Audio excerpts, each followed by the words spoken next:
Hi, and welcome to Canute Radio. This is the Delphine Everson Show, the coolest show around. To the sea or not the sea? That's the question. We'll forgive you for that now, Adam. This week it's all about the sea, coastal erosion and some heroes. Exactly. We are not a doom and gloom station. Canute exists to look at the problems and find solutions. But first, our resident weatherman, Adam, the genius. Well, despite global warming skeptics, the debate is practically over. From up there, in space, NASA has observed that 2 trillion tons of land ice has melted away since 2003. 160 gigatons of ice a year from Greenland alone. Now that means a small, but steady rise in sea levels. And from there, it isn't rocket science to work out that low-lying land is under threat from flooding, especially during storm surges and high tides. Have to stop you there, Adam. This is a show where we let you, the listeners, do the talking. So if your house, village, town or way of life has been or might be lost to the sea, we want to hear from you. Phone, blog or email us. Meanwhile, our reporter, Lottie, who's recovering from a nasty cold. Get well soon. Anyway, Lottie is in search of evidence that one of our best-loved seaside towns is under threat. Thanks, Aidan. Anyway, I'm here at Southwold, where the amazing writer George Orwell lived. He was called Eric Blair then. No relation to Tony, by the way. Yep, he's the guy that wrote Animal Farm in 1984. Anyway, it's also the home of a local hero, well, hero for some, who's called King Canute of Southwold. After the old king that tried to stop the tide coming in by commanding it to stop. Yes, except this Canute, whose real name is Mr. Boggis, has defied government red tape by protecting the cliff and stopping his house from falling into the sea, at least for the moment. But let him tell you. I have lived here almost from the time that I was born. My memories go back to childhood, so you can say that's well over. I have a clear memory for over 70 years. Unfortunately, the erosion rates have increased rapidly. In 1997, I put in a small pilot scheme to stabilise the beach. This worked quite well, but it was was basically interfering to a certain extent with the sedimentary stream. So in the year 2000, I put in the first pilot banks to test out for sacrificial sea defence, and this worked extremely well. So in the year of 2000, summer of 2002, late summer, I got on with major works, which meant by the spring I got 28,000 tons of material into place on the beach to sacrifice instead of the cliffs. Again, this functioned very well, but it upset bureaucracy to a certain extent because the powers that be had decreed that it was impossible to do anything about protecting the land here, and that the cost was too much for anyone, and I had succeeded in doing it on my own part without relying on government grants or anything like that. It made a lot of people look rather ridiculous. In the end, by October of 2005, we had placed over 250,000 tons of soils in front of the cliff and produced a really feasible and working system. All it takes is a bit of imagination and guts enough to face the sea instead of running away from it. What I'd say to those people who suggest that one should put their hands up in the air and run away is, would they if it was in their own back garden? This is my garden and my neighbours, and therefore I consider it right that we should protect it. If government does not want to protect it, and bureaucracy does not want to protect it, it is still should be the freedom of every man to protect his home and to help protect his neighbour's home.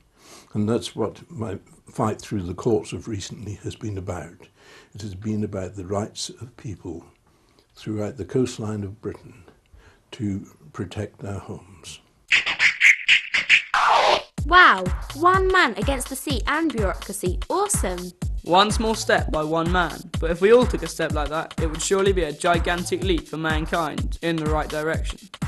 This is the station that explores solutions.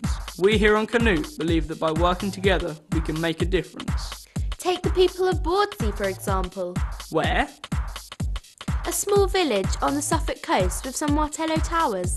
Oh yeah, massive brick-built forts on the coast built to protect us from Napoleon, but he never showed up. Also the home of RAF radar stations during World War II. This isn't a history lesson, Aidan. Fact is, the sea is likely to break through the small spit of shingle and flood thousands of acres of good food-producing farmland. Aldborough could become an island in only 20 years.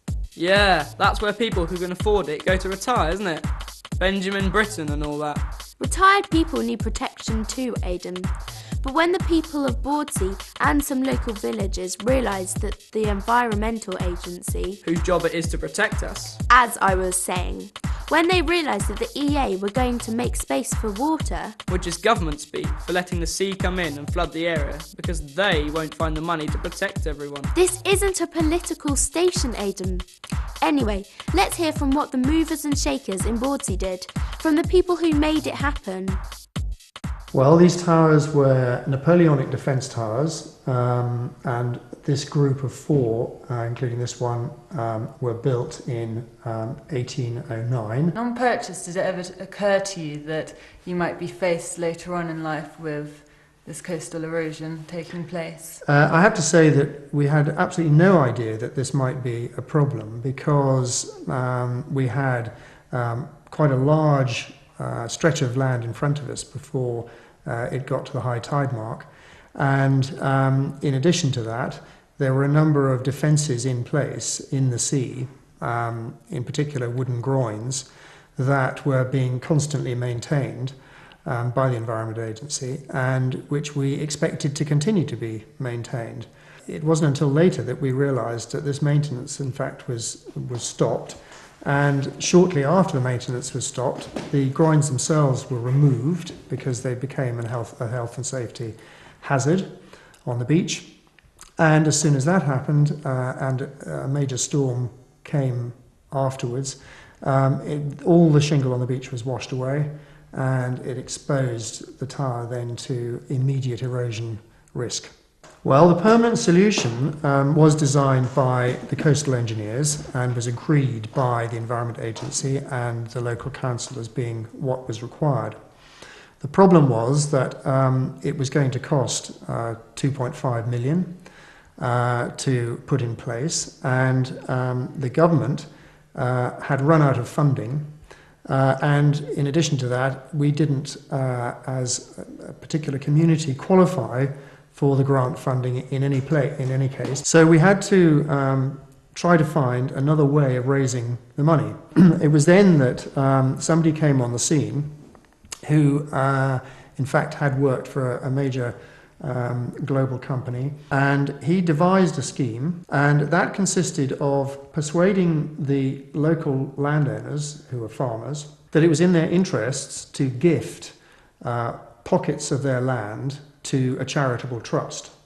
And that charitable trust would then apply to the local planning department to change the use of the land from agricultural to residential building use. And after a number of years, the charitable trust was able to gain this planning consent, and the sites were then marketed on the open market, and that sale of land has raised the money required to pay for all of the works which are now being undertaken. The real gain in raising this money has been that we have saved hundreds of acres of farmland behind us. We've saved all the infrastructure which would have been at risk for the local communities. And by infrastructure, I mean roads, water pumping stations, electricity substations, all of which were at risk from flooding. An immense amount of private property and commercial property has been saved in the same way. You haven't said much lately, Adam. I'm awestruck, but it's reminding me of the people of Dunwich. The city lost to the sea? Wow, they say they can still hear the bells from the churches under the sea, still tolling the warning. Yeah, well, maybe. But I'm talking about what the few villagers who remain there are doing to provide their own natural sea defence strategy. Well, let's find out. Unfortunately, I'm hearing my producer yelling, "Time's up." So until next time, keep the emails and blogs coming through with your ideas and info. Your views matter, so make every one of them count. Now, it's goodbye from everyone in the studio.